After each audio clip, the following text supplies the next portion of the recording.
Hi everyone, and welcome to the next episode of Strawberry Patches. My name is Marina, and this is episode number 58. Today I'm coming to you from Coatesville, a beautiful little village north of Auckland, New Zealand. And today is our annual dye day, which means we're going to do some dyeing of wool, maybe some spinning and knitting, and even bleach dyeing, which I will tell you all about. So welcome, and I hope you will enjoy this episode. Let's see what's inside. They smell delicious. I arrived a little bit early, I know, but I just dropped my daughter at kindy, and yeah, there was a lot of time left, so I thought I'd come earlier and say hi to my friends. Last year we were here, and we are here this year as well. Hello!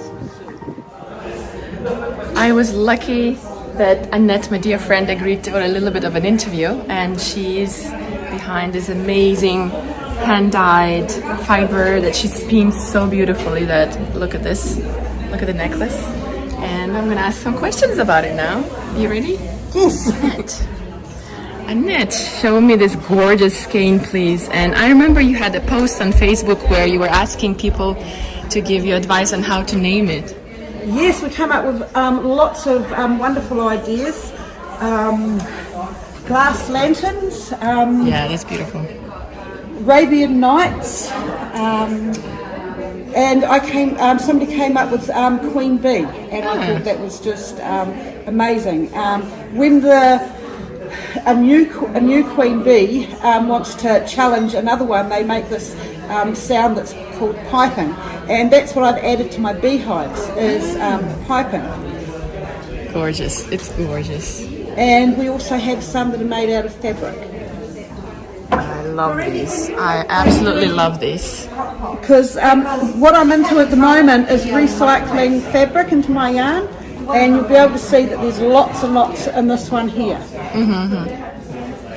It's not as pretty, of course, but... Oh, it is pretty. You know why? Because I love these colors. But having the wool in there, see, it's still wet, I'm sorry about that, but it's a lot lighter than you expect a fabric yarn to be. Yeah, it is. Is it like silk or...? There is a bit of silk in there, yeah. Yes. You can see the end bit, that's just dip-on silk. Mm-hmm. Yeah, lovely, lovely. I'm very curious about this and this yarn, so you brought them to dye them? Yes, so I've just spun them up. This is a slub yarn, it's just thick and thin. This is going to semi-felt when we dye it, and then be stable enough to knit. Mm-hmm. And this one here was started off like that, and we've plied it. Ah, yeah. This is a spiral ply. It's not beehives because I haven't pushed them up and done them tight. Just done them nice and relaxed. But they look amazing. And in here I also have some suri locks to dye, so these are going to come out quite amazing at the end of the day. So can I, for those who don't know, which is partly me, what is suri? It's an alpaca that's got like dreadlocks. You see the difference of the tight ones and then the ones with the dreadlocks? Yeah. Oh. Okay, so it's... Just reaching, but... Suri silk is the alpaca. No, it's not silk, it's just like a dreadlock, like a fleece. And you can see, so like when the suri runs, all of these, its coat just shimmers because it's. But I mean, the other ones are just all fluffy. I mean, on the yarn, when they say it's a suri silk, it means it's a suri alpaca. No, that means that's sari for the Indian saris that they wear. That's all ripped up, recycled sari silk. This is a completely different word. Okay, I'm confused. And the fluffy ones, Haikara, I can't pronounce the word. And obviously you can't either because you weren't forthcoming with it. All I know is that there's two different alpacas. One's tight and the other one's like that. And they are breeding crimp into the fluffy ones. So this memory thing is sort of like going out the window. Everybody's saying that you have to add wool to it because it's got no memory. Yes, the suri has no memory because you can see it's straight. Yeah. But I like to have them you hanging spun out it? like this. Ah. So I'll spin them hanging out. You've got a few curls on the one you're wearing. Yes, the one I'm wearing is right here. Lots of people have already started dyeing.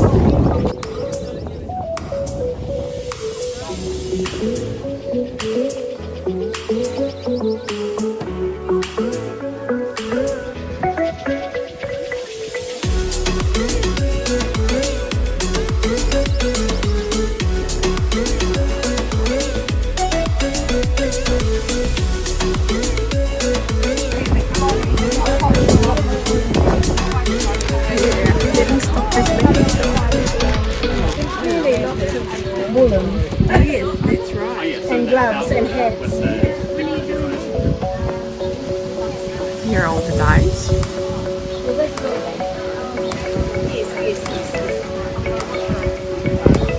There's so many to choose from. Some pots. And I think over here is going to be the resistor.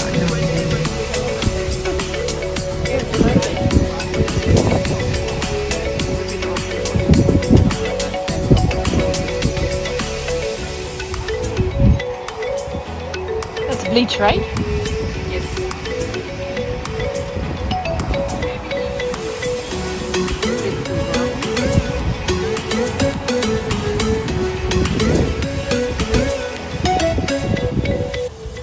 So this is the gorgeous yarn that Annette was showing you before. Now it's all dyed up. And you can see it's felted a little bit. That colorful macaroni. Oh my. Lovely. There will be so much more when it dries up. This day went by so fast. I cannot believe that we're packing up already. But we are, and the weather now is perfect, but it's been this spurts of rain and it was quite horrible. And there's brave women who just had their tables there and have been dyeing yarn. I really admire their courage because at points it was very windy and they still were there dyeing their yarn, although all the plastic sheets were flying, and I bet some bottles with dye got overturned and whatever. They still persevered, and I'm sure they've dyed up some wonderful, gorgeous yarn. I didn't film much because, to be honest, I was cold in spite of wearing all my woolies. But I remember how much fun it was last year, and I'm sure anyone who comes here next year is going to have lots of fun as well. I had a lovely chat with some of the ladies that are regulars here and about this and that. It was so lovely to spend some time with the like-minded people, and I'm so happy that all of you came. It was really lovely to see you all. And yeah, now we're gonna pack and go home, and I will probably continue. I'll do some knitting at home when I get there. Dear viewers, welcome to my home. And now that you have seen a little report about our annual dye day at Coatesville, I want to share with you what I've been up to since then. Sometimes I record some bits that are outside before then the actual podcast. That's why there's been some time between. And even though I've been knitting on this beauty while I was there, I have finished it since then. And I'm very proud and happy that I can wear it for you today and hopefully inspire you. Let's jump right into it. So today is the beginning of February, and it's still the time when the Hybrid Knit Along organized by Stephen West is running. And then during this Hybrid Knit Along, the participants are knitting on some of his designs. This is one of them. This is the Winter Lights shawl. And the second one, oh, I still don't remember. It was the honeycomb pattern, but in a triangular shape. But I like more feminine shapes, more rounded shapes. That's why I chose this one. So as I said, this is the Winter Lights shawl by Stephen West, and it's my second shawl by him. I'm I love the way this got this shawl's shape around your body, and even though you start in the middle and then you end up with 700 almost stitches and the I-cord bind off, but in the end you get a beautiful results. I'm showing you the back side just for you to see that it looks quite amazing as well, and it could have been the right side, but here's the right side. So this part looks like the sun, doesn't it, with its rays?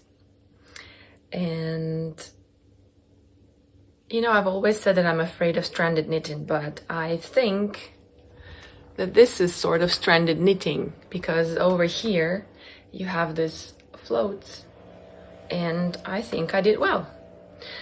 Let me talk about the yarns very briefly. This is my undyed sparkly sock base, and I have this much left.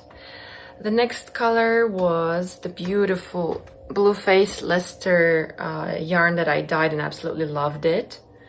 Just these nice purpley green pink colors, and I have this much of it left, and these are my contrast colors, so I am so happy that it was just enough.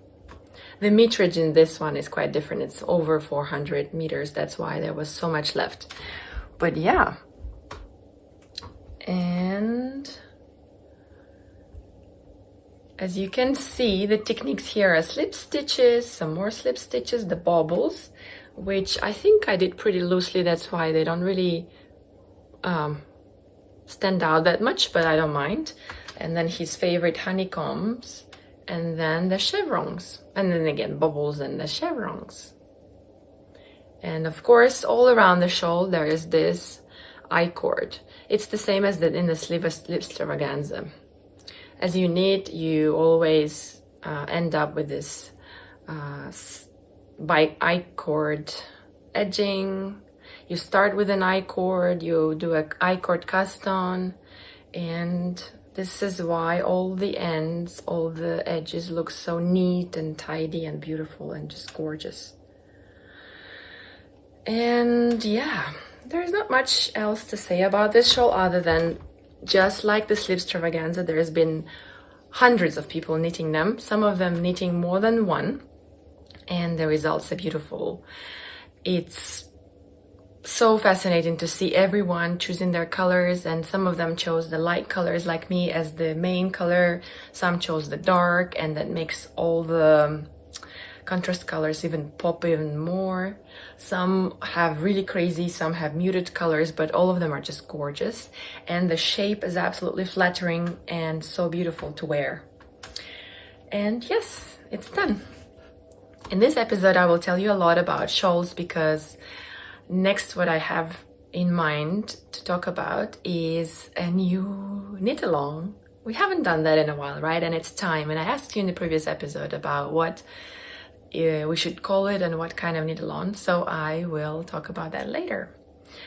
I also wanted to talk a little bit more about the shawls that I had when I was little from my part of the town back in Russia in the Ural Mountains. I'll talk about that as well, and some information that I got from Patricia from the Knitography about the mittens, and I will talk about that. But yeah, let's jump right into mittens, because my second finished object today is the Moonstone mittens.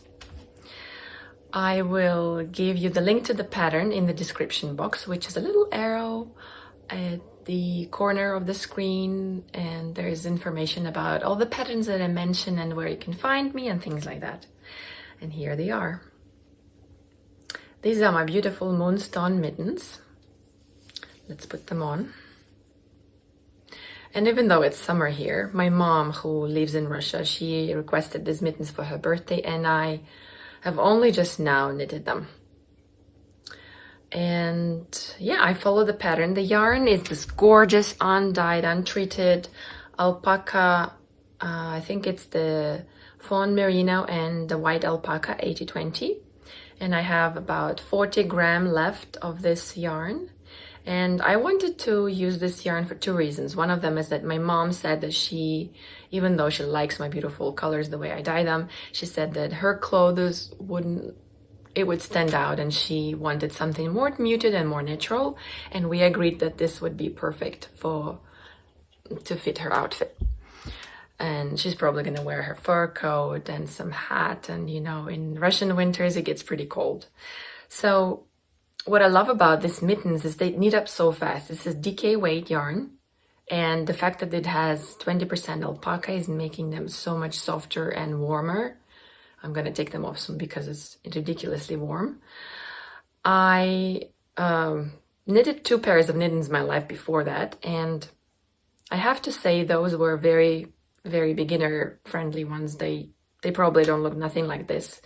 I like it how the thumb is shaped here. There's this beautiful increases here. I think, is it called the gusset? I'm not sure. But this makes the finger positioned in a very comfortable angle. And the way, the mittens that I knit before, they ended up with this really triangular and pointy end. But these ones, because you graft the last stitches, they are quite nice. So I really, really like it. Really loved knitting them. I might knit some more just because it took me only 3 days, and only because I didn't devote all my time for that. Otherwise it would take probably 1 day. Absolutely love this pattern. It's a paid for pattern, but totally worth it. It's calculated very well. It's written very well, and I also, second reason why I chose this yarn is because I wanted to participate in Inga's what is it called? The rustic along. Oh, I'll put the link down below. So Inga from the Knit and Traditions podcast is hosting a knit along, which was meant to encourage you to use yarns that have no nylon in them or were not treated. And this is that. This is this organic merino and alpaca yarn that I really love. Lately, even though I am surrounded by all these beautiful colors, I've been not fascinated, but I've been wanting to knit with some undyed. Like this is the undyed. It looks really nice with the dyed wool. Okay, enough about mittens. Now, my only work in progress, as I showed you in the previous podcast, and I said that I'll probably be finished. Well, I am not yet. Not yet, not there yet. I have my beautiful So Faded sweater by Andrea Mowry, and I have finished the body and the neckline and also one sleeve. I'm not really calculating. She gives advice on how to calculate how many stripes of fading you have to do, but I'm just eyeballing it, and I don't mind if the sleeves are not as aligned with the body of the sweater. It's fine. I just hope I have enough yarn because I'm really running out, but I know that the sleeves, they actually don't take that much yarn. It looks really nice, and my husband said it looks very simple, but I wanted this simple design for this beautiful yarn. And this is one of my first speckled yarns that I did. And I wanted to showcase the yarn and not much of the pattern because it's beautiful. The colors are beautiful. They don't need any complicated details, right? So I probably will be finished by next time I'll be wearing it, and hopefully the weather will be not hot. This summer has been really strange. It's been hot at times and then so chilly at night, like up to 16 or 14 degrees at night, which is pretty cold for a summer here. But it means that I have all this more incentive to do my knitting. It's much more nice. It's much nicer to do your knitting when it's not scorching hot outside, right? Sorry, I'm just too excited to show you everything, and I hope you forgive me my slips of the tongue and any mistakes that I make. And yes, forgive me because English is not my native language, as you can probably tell. Right, next what I'm gonna tell you about is the new knit-along. So I've been thinking about a theme that would make it easy for any of you, my beautiful, wonderful viewers, who wanted to join, to do so. And that's why I wanted to choose a project that could be appealing to many of us. Actually, I'm thinking of making 2 knit-alongs. So first of all, it's going to be called the Shawl Some Love Cowl. Shawl as a shawl, some love cowl. And it is going to start on the 14th of February. You know why? Because it's the Valentine's Day. And it is going to last for 3 months until the 15th of May. And during this time, we are going to knit some beautiful shawls, 1 or 2, whatever you want. I will open a thread in Ravelry, and you can share your ideas and yarns and ask advice about different shawls. And we're going to have a finished object thread where you can post your shawls and be in the draw to win a prize, because I'm going to be giving you prizes for that. Some of the prizes that are going to be in our knit-along, I will be giving you some of the skeins from a beautiful yarn. I haven't decided how we're gonna do that, because if I choose 2 skeins and you don't like the color, I don't want that. So maybe it will be just 2 skeins of that you can choose at the moment when we draw the prize. But yeah, I also wanted to encourage you to look into the New Zealand designers for the shawls. So I myself am planning to make a shawl, maybe 2 shawls by New Zealand designers. And this will be like a little bonus, because I wanted to not advertise, but encourage people from New Zealand to give more love to our local designers and people from around the world to see that we have very talented designers who deserve their shawls to be knitted. Anyways, this is our first cowl. And the second cowl I wanted to do, I had some great ideas, and one of them was suggested for the cowl to be called Gift Along, but turns out it's not something that is new. It has been happening. The gift alongs have been going on, or the shawl along. So I was tempted to do that, because we as knitters always love to make gifts, right, for our loved ones, or even for ourselves. It's also a gift, even if it's for yourself. Either it was because you gifted yourself this beautiful skein of yarn or a pattern or whatever. So yeah, there might be a second cowl going on. But at the moment, I encourage you to choose your yarn, and on the 14th of February, we're going to start. So the rules are to cast on or after the 14th of February. So if you want to start, just choose your yarn and choose your pattern and don't start yet. We might do kind of like a live session. It just came to my mind. If it doesn't happen, please don't expect it too much. But if you're interested in a live session, please drop me a comment down below and let's see if we can do that. So speaking of shawls, I have been thinking about some other designs of shawls that I would love to make. And what came to my mind is this gorgeous, thin and fluffy shawls that I had when I was little.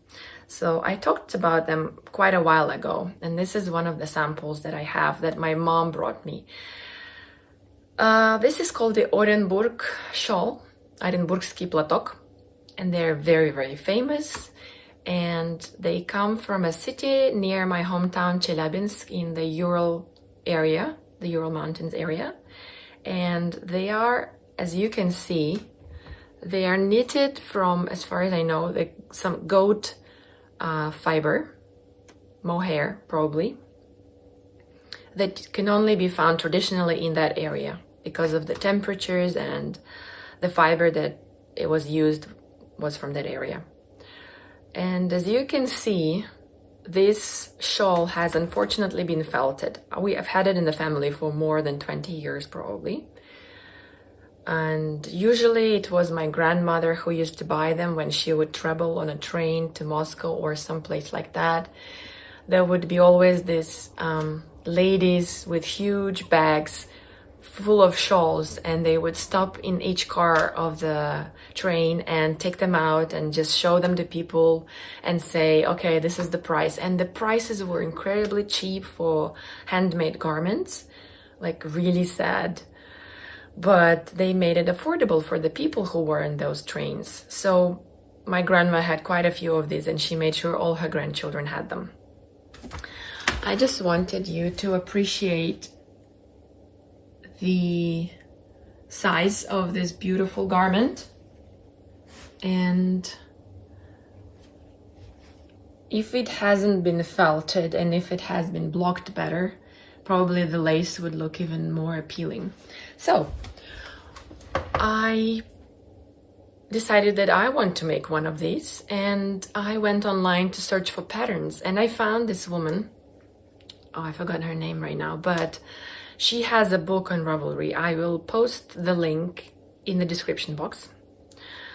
She has some patterns that are actually in English as well for some beautiful Orenburg shawls. And right now I'm just thinking about what kind of yarn I would need for this, because I don't have lace yarn. I have some mohair undyed, which I could use. And actually I wouldn't even have use for this beautiful shawl, but I thought, why not? And the way we used to wear them is something like this. It could be perfect for if you don't have a hat, then sometimes mothers would do this to their children for them to go to school.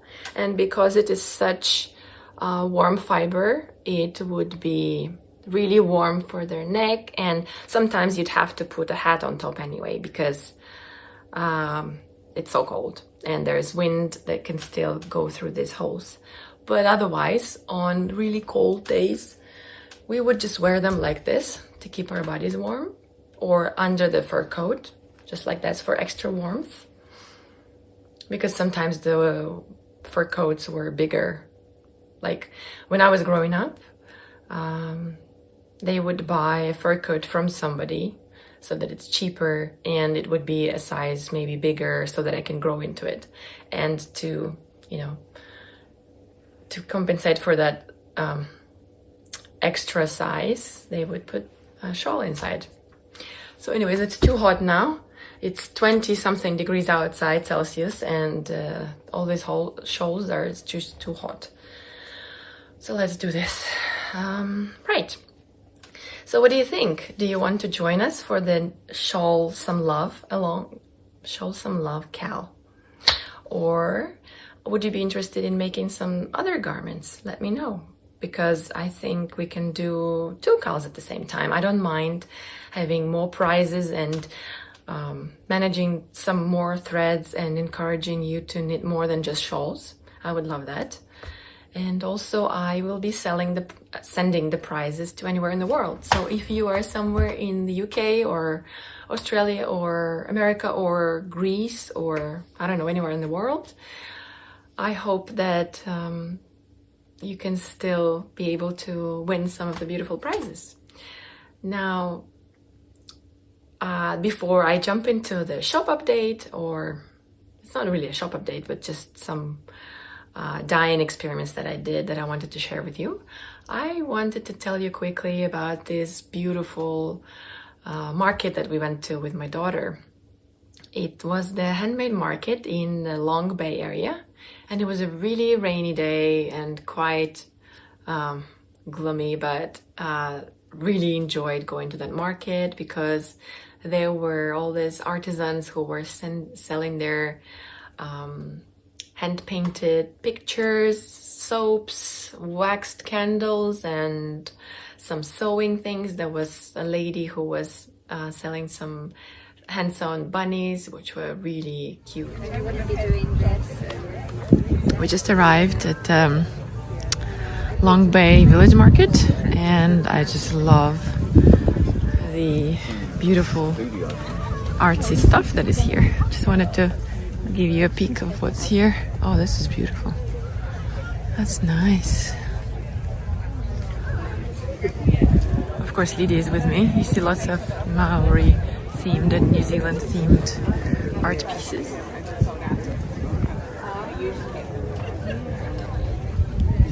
I think this woman is weaving from flax. Wow. Oh, that's cool. Baskets.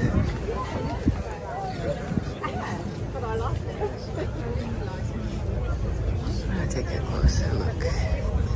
And I also met my friend Helene from Heavy Goniti, which was really lovely to meet her. And she had some of the samples. Unfortunately, I don't have that in my video, but I have some more videos from that event. Pretty goats.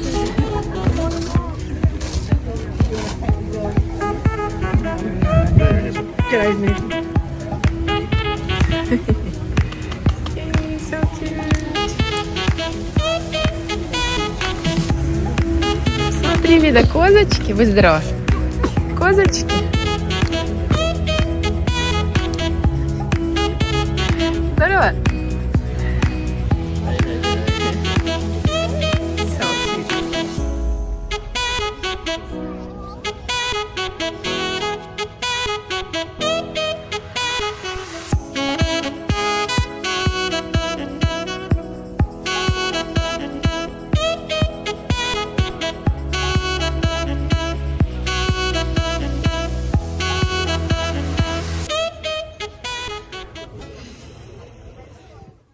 There is a shawl called Aurora, designed by a New Zealand designer. Aurora shawl by Cetus Knits. It has this beautiful, beautiful texture. And this is the designer, I imagine. And I just love the feel of this shawl, and I really, really want to make it, especially for this stitch that looks so complicated, but I'm sure is not.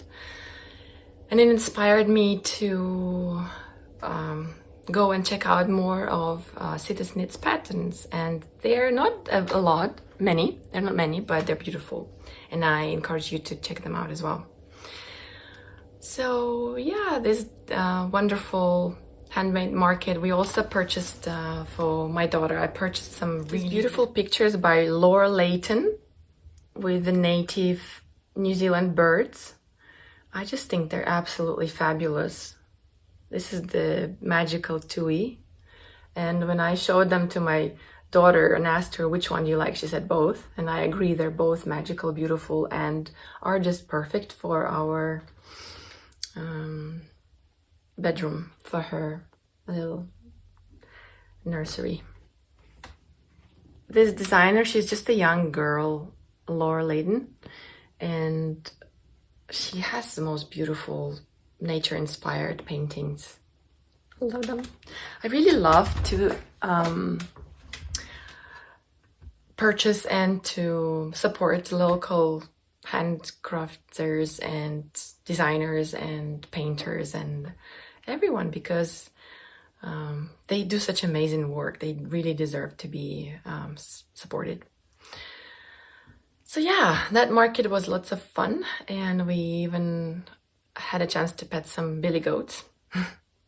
And one of the dogs thought that it was a goat as well. It was fun. It was really lovely to meet all my my friends there, and Alana was there. It was so lovely to bump into you, Alana. So next thing I wanted to say, other than the market and the dye day and this shawl knitting, I was really inspired by Patricia from Knitography. I started watching her latest episodes, and she's so fascinating. She talks about all these beautiful Selbum mittens and socks and hats. So I went online and checked in our library if we have any books on that, and of course we do. And these are just a few of the books. I got some more.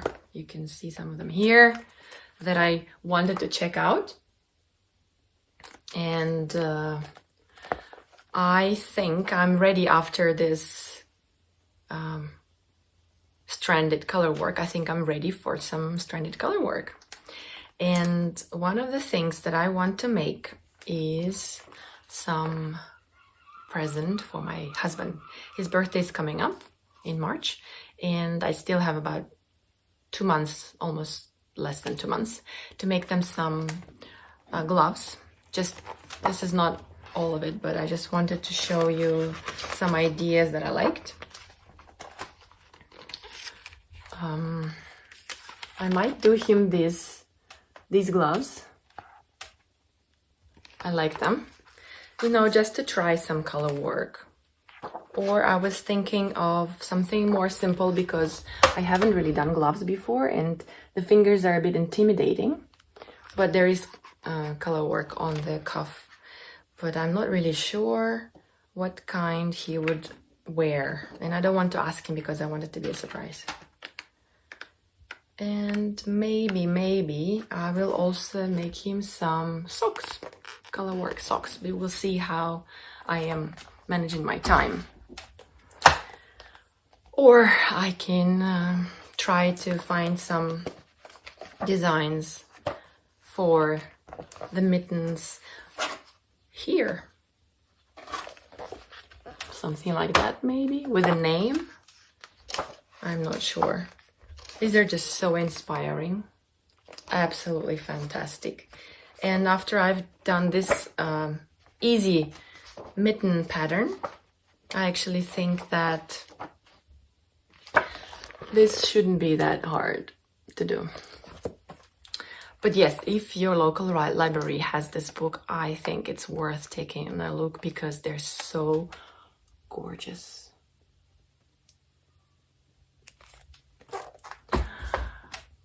Well, I guess that is all I wanted to chat to you about. And oh no, not all, sorry, I have still to show you some of the hand-dyed yarn that I have here. I want to start with these ones because these are an order that I'm about to send away soon. And as you can see, I already labeled them and they are all ready. Oh, this is upside down.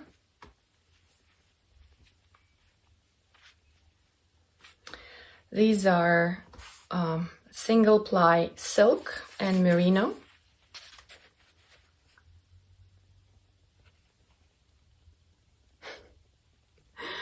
I just love purples, can't you tell? Like, it's all purpley today. So this is my lavender tenderness, purple rain, deep purple, and perfect sky. I would imagine this would go very well with this smoky, which is this beautiful gray colored, same base. So Diane, you're getting all of this. Plus she wanted to make her grandson a cardigan, I think. And this peacock, I will dye up some more, and yeah, that will be for her grandson. Why is this here? This is here because I'm thinking of yarn to use for my next shawl, and I really like this hand spun that I did. This is the sample. I think I talked about this yarn in some of the previous episodes. I'm sure you've seen me talking about it. And I might do one of the shawls in that one. Then I'm sorry if I've shown you this yarn before. I lost track. But here we have some watermelon. Beautiful watermelon skeins. Then we have, what is it called again? Silky Silver Fern. Fingering weight. 50 silk, 50 merino. And this is going to be perfect for a shawl as well. Love it. Love this one. Would go really well together with this probably. Then one of my favorite colorways is the cherry ice cream, which I have 4 left. 4 left of these ones.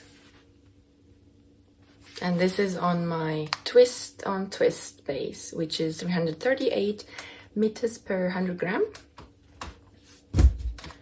Then we have these beautiful superwash merino and silk high twist, the bluebird colorway and the Vasilok colorway.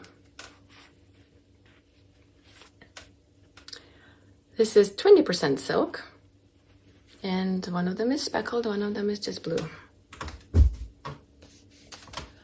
Then I have these variations of sock yarn. This has a little bit more green within it, and this one has gray and teal color. This is called I'm Perfect for You, and this one's called Blue Rocks. I really need to take this off, I'm too hot. Then I have these Morning Rain and Green Waterfall. Although people say that it looks more like the planet Earth. Whatever, it's just as pretty. Half of this skein is green, half of it is blue. And I'm sure it's gonna make really nice stripes. Then there's these ones on high twist, which are snowflake and light snowflake. One of them is just lighter than the other. Then I'm not sure if I showed you this one, probably I have, but just as a reminder, Spicy Orange, lovely Donegal Nap and Superwash Merino, 400 meters, which is just enough for socks or a little shawl. Oh, would be nice as a shawl, wouldn't it? And last but not least, I really love this one, Summer Love. 50 merino, 50 silk, and look how shiny it is. It's absolutely beautiful. I wanted to make socks with it, but I didn't realize it was silk. I wouldn't want to have socks. That would be too much silk for socks. Although it probably would be sturdy, very sturdy. But I'm sure it would be lovely in a shawl. So if nobody buys it from me, I will make a shawl from it. And it would go very well with this shirt, I think. I guess that's all for now, and I wanted to thank you very much for joining me today and for sticking along. If you have any questions about the knit-alongs or this and that, please leave them below. And thank you very much for everyone who's watched this episode and who has supported me and who has commented on the previous ones. I'm always very happy to read those comments and I always answer them. And yeah, I wanted to say a big thank you, and I hope where you are, you have the chance to knit. Hopefully you are in good health, and I'll see you until next time. Bye.